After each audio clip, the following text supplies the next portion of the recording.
அனைவருக்கும் வணக்கம். அர்ச்சனா ஒரு காணொலி ஒன்றை அர்ச்சனா சில கருத்துக்களை அண்மையில் வெளியிட்டிருக்கின்றார். அதில் பல தெளிவூட்டல் கருத்துக்களை கூறியிருக்கின்றார். தனது கட்சி கொள்கைகளிலிருந்து தனது கொள்கையிலிருந்து இறங்கி வந்து மக்களின் நலன் சார்ந்து செயற்படுவதாக கூறுகின்றார். எனது கொள்கையிலிருந்து இறங்கி இந்த முடிவை எடுக்கிறேன். தமிழ் மக்களின் அரசியல் தேவை கருதி இந்த முடிவுகளை எடுத்திருக்கின்றேன் என்று சொல்லி அர்ச்சனா ராமநாதன் அவர்கள் கூறுகின்றார். அவர் எவ்வாறான முடிவுகளை எடுத்திருக்கின்றார் என்பது சம்பந்தமாக இயலுமானவரை இந்த காணொலியில் உங்களுக்கு தெளிவுபடுத்த முயற்சிக்கின்றேன். தமிழ் மக்களினுடைய அரசியல் தேவைகள் கருதி சில முடிவுகளை எடுத்திருப்பதாக அர்ச்சனா ராமநாதன் அவர்கள் கூறுகின்றார். அதற்கான பகிரங்க அழைப்பை அவர் எடுத்திருக்கின்றார். விகாரை தொடர்பாக யாழ்ப்பாணத்தில் உள்ள ஒரு விகாரை தொடர்பாக கட்சிகள் சிலவற்றால் மேற்கொள்ளப்படுகின்ற போராட்டங்கள் அது சம்பந்தமான சர்ச்சைகளுக்கு ஒரு முற்றுப்புள்ளி வைப்பதற்காக அவர் ஒரு பகிரங்க அழைப்பை விடுத்திருக்கின்றார். அது சம்பந்தமான அழைப்பை இறுதியில் நாங்கள் பார்ப்போம். இந்த இடத்துல கௌரவ பாராளுமன்ற உறுப்பினர் கஜேந்திரகுமார், கௌரவ பாராளுமன்ற உறுப்பினர் ஸ்ரீதரன் இவர்களுக்கு ஒரு பகிரங்க அழைப்பை விடுத்திருப்பதாக அர்ச்சனா ராமநாதன் கூறுகின்றார். இதற்கு முன்னர் சில வேறு விடயங்கள் கதைப்பதற்காக அவர் முயற்சிக்கின்றார். அதாவது அர்ச்சனா ராமநாதன் அவர்கள் தன்னுடைய கட்சி சம்பந்தமாக பேசுவதற்கு எவரையும் நியமிக்கவில்லை என்று சொல்லி குறிப்பிடுகின்றார்.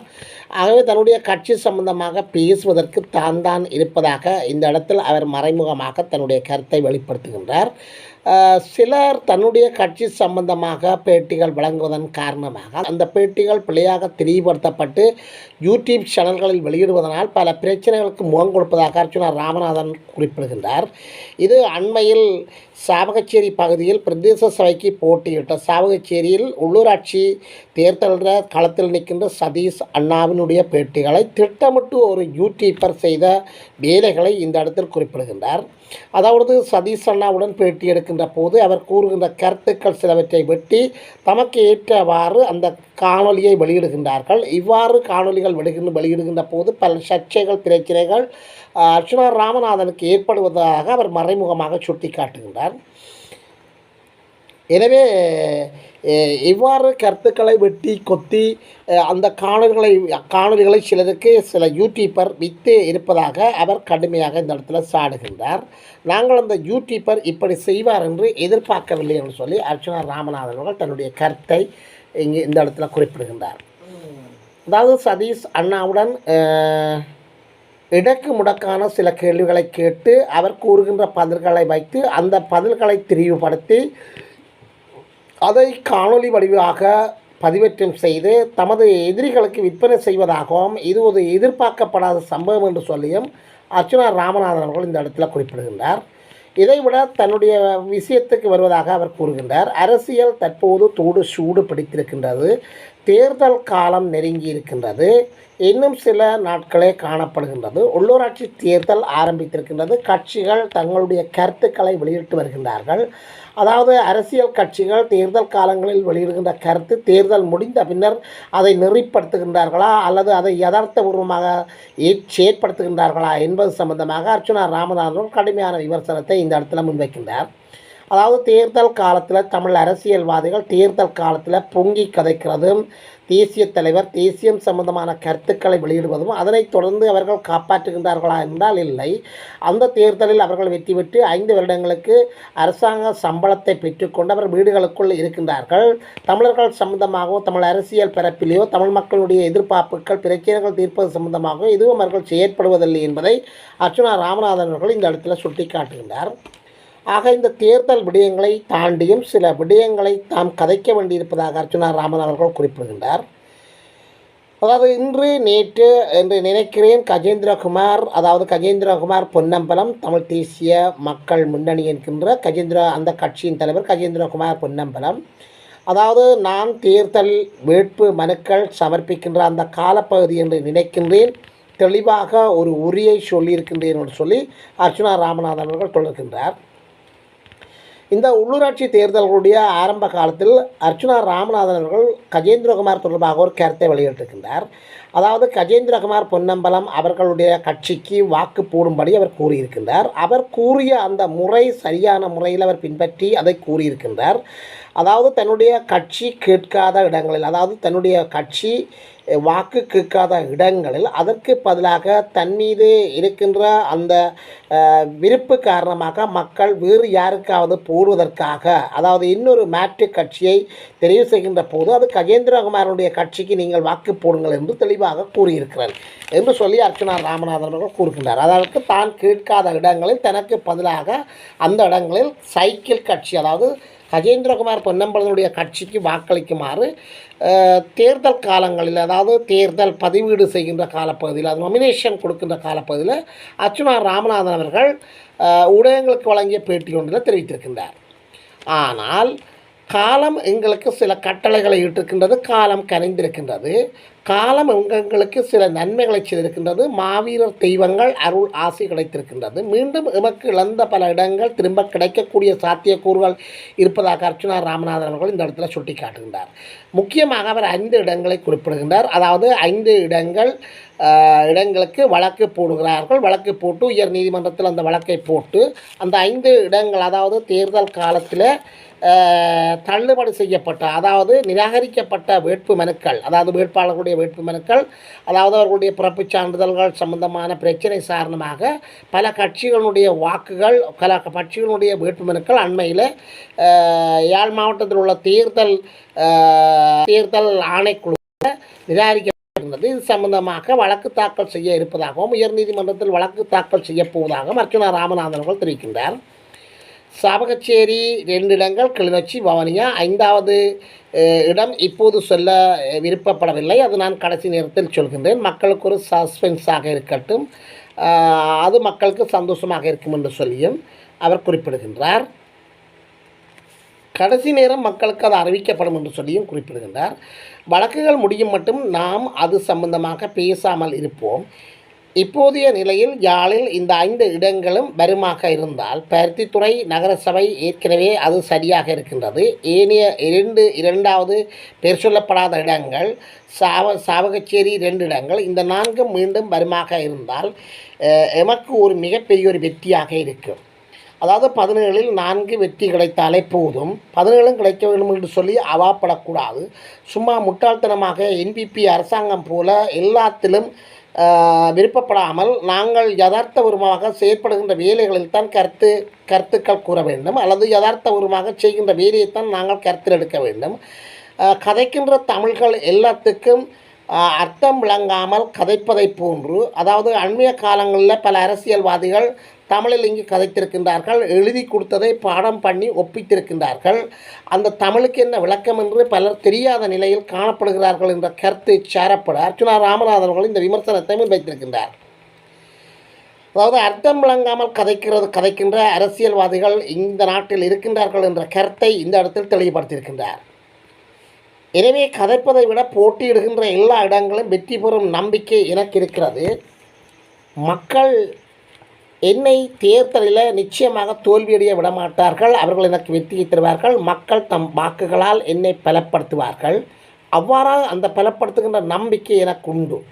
ஆனால் அதை விடுத்து ஸ்ரீதரன் ஐயாவின் பிரச்சனை சம்பந்தமாக பார்க்கின்ற போது, ஸ்ரீதரனுடைய ஐயாண்ட பிரச்சனையை பிறகு பார்ப்போம். அதற்கு முன்னர் கஜேந்திரகுமார், அதாவது கௌரவ பாராளுமன்ற உறுப்பினர் கஜேந்திரகுமார் அவர்களுடைய போட்டி ஒன்றில் சுகிதன் என்பவருக்கு வழங்கப்பட்ட ஒரு பேட்டி ஒன்றில் அர்ச்சுனா ராமநாதன் சம்பந்தமான சில கருத்துக்களை அவர் வெளியிட்டிருக்கிறார். அது சம்பந்தமாக அர்ச்சுனா ராமநாதன் அவர்கள் இந்த இடத்துல சுட்டி காட்டுகிறார்.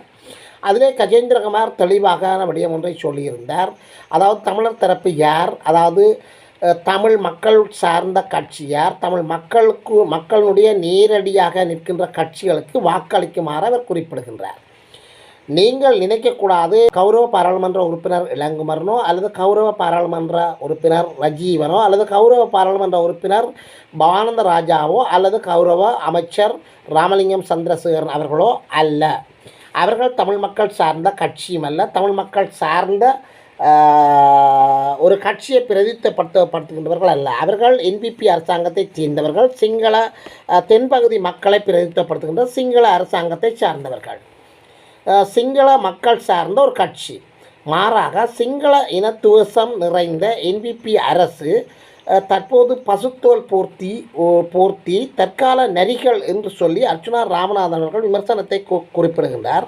அவர் தமிழ் தேசியம் என்ற சீலியால் பூர்த்தி தமிழ் தேசிய தலைவரை பற்றி கதைத்து கொண்டு தேர்தலில் வாக்குகளை அள்ளுகின்றார்கள். மக்கள் இதை நன்றாக புரிந்து கொள்ள வேண்டும். இது சம்பந்தமான காணொலிகளை நான் பார்த்திருக்கின்றேன் என்று சொல்லி அர்ச்சுனா ராமநாதன் அவர்கள் குறிப்பிடுகின்றார். நான் நினைக்கிறேன் தேசிய தலைவர் இருந்திருந்தால் இவர்கள் இவ்வாறு கதைத்திருக்க மாட்டார்கள் என்று சொல்லியும் அர்ச்சுனா ராமநாதன் அவர்கள் தன்னுடைய கருத்தை முன்வைக்கின்றார்.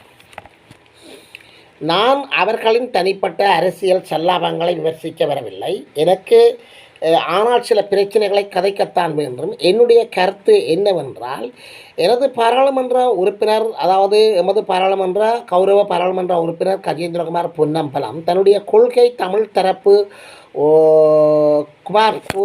சொன்னது தமிழர் தரப்பு ஒன்றாக நிற்க வேண்டுமாக இருந்தால் தமிழ் தேசிய கூட்டமைப்பின் உடைவுக்கு பிறகு தமிழரசு கட்சியில் 8 பாராளுமன்ற உறுப்பினர்கள் இருக்கின்றார்கள்.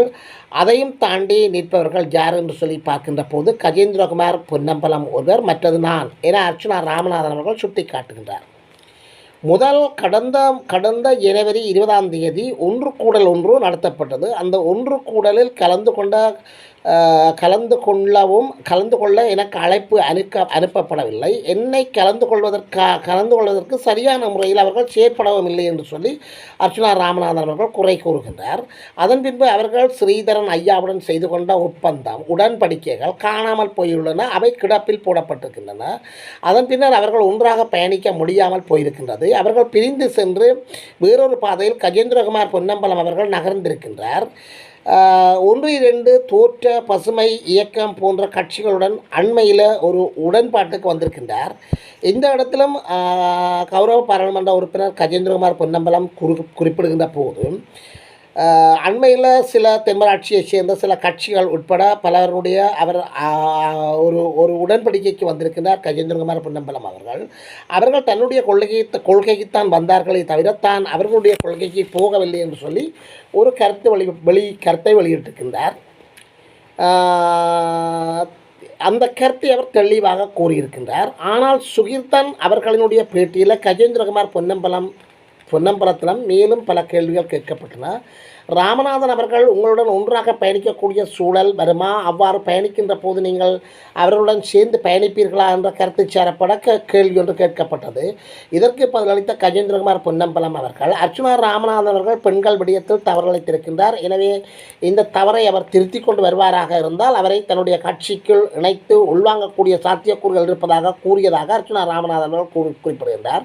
பெண்கள் விடயம் என்று எதை குறிப்பிடுகிறார் என்று அர்ச்சுனா ராமநாதன் அவர்கள் அதை புரிந்து கொள்ள முடியவில்லை என்று சொல்லியும், எனவே புரிந்து கொள்ள முடியாத இந்த கருத்துக்கு தான் விமர்சனம் ஒன்றையும் வைக்க விரும்பவில்லை என்று சொல்லியும் அர்ச்சுனா ராமநாதன் அவர்கள் குறிப்பிடுகின்றார். இந்த இடத்தில் அர்ச்சுனா ராமநாதன் அவர்கள் தன்னுடைய அரசியல் முதிர்ச்சியை வெளிப்படுத்துகின்றார். தமிழ் தேசிய அரசியல் களத்தில் அரசியல் பிறப்பில் கஜேந்திரகுமார் கூறுவது தானும் தேசிய தலைவர் வழியில் நிற்கின்ற ஒருவர் என்று சொல்லி அவர் கருத்து வெளிப்படுத்துகின்றார்.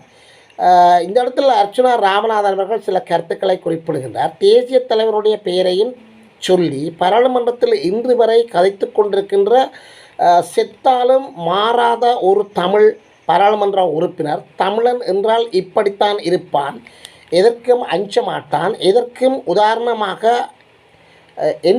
உதாரணமாக சிங்கள மக்கள் விளங்கி கொள்ள வேண்டும் என்பதற்காக நாங்கள் உண்மையை பேசி இவர்தான் எங்களுடைய தலைவர், இவர்தான் எங்களுடைய இறைவர், ஆனால் உங்களுடன் ஒன்றாக வாழ விரும்புகின்றோம் என்ற உண்மையை அவர்களுக்கு விளங்கும் வகையில் அவர்களுடைய சிங்கள மொழியில் சொல்ல வேண்டும்.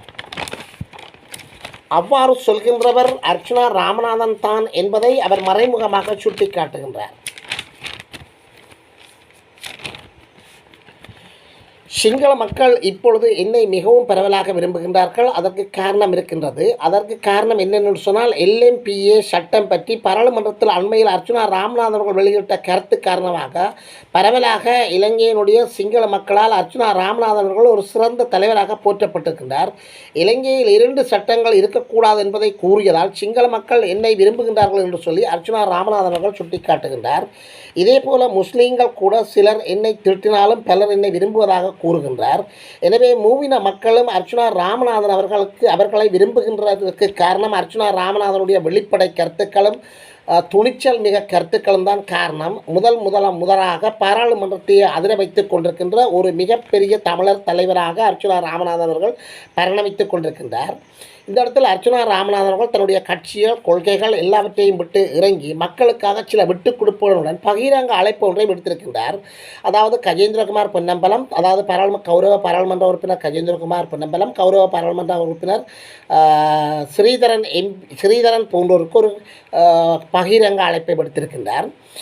யாழ் மாவட்டத்தில் இடம்பெறுகின்ற, அதாவது யாழ்ப்பாணத்தில் இடம்பெறுகின்ற ஒரு விகாரை சம்பந்தமாக உண்மையான மக்களை இணைத்து கொண்டு ஒரு ஒரு ஒரு ஒரு ஒரு சாத்வீக போராட்டத்தை மேற்கொள்வதற்கு தான் தயாராக இருப்பதாகவும், அதற்கு இதய சுத்தியோடு நீங்கள் வர முடியுமாக இருந்தால் பாருங்கள் என்று சொல்லி ஒரு பகிரங்க அழைப்பை அர்ச்சுனா ராமநாதன் அவர்கள் வெளியிட்டிருக்கின்றார்.